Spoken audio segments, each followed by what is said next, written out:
विजु जनता दलर जो भली भाव में आचरण रहिला ताकू केवल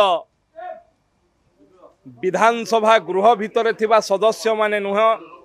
बरं सारा ओडिशावासी यहाकू निंदा करछंती एवं आज विधानसभा गृह भितरे सरकारी दलर मुख्य सचेतक एक प्रस्ताव आगत करथिले जो थिरे गत 2 दिन धरी विशेषकर गत काली जो भली भावरे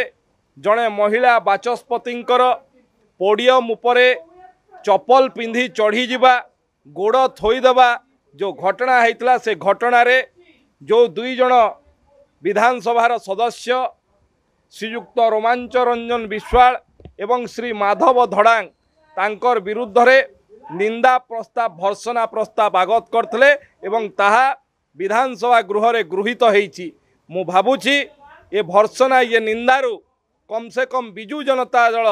जड़े महिला बाचस्पति प्रति गृह भितरे किभली आचरण करने को हुए एथिरु मो निश्चित भाव में शिक्षा लाभ करेंगे बोली आमे आशा करूछु। ता पूर्व तांको दल भी ऊपर चढ़ुले से मोहन माझी भी बहुत मो छात्र ऊपर चढ़ी ऊपर जाइए चपल भी तांको दल पकई बीजेपी कांग्रेस आसेम्बली मोहन माझी मो साथी 50 थर टेबुल चढ़ी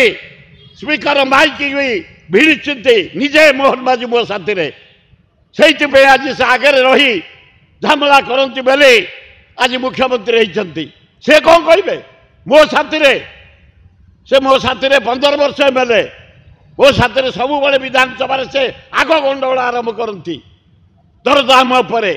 अवश्य जेन्युन केस से करती आईन श्रृंखला बेकार समस्या से करती निजे चढ़ी टेबुल मु चढ़े सी चढ़े आम 2 जन जाक चढ़ी करो से कौन कहे विधानसभा जदि प्रोटेस्ट कर जनसाधारण जानवे केमती मदरे मले बेली।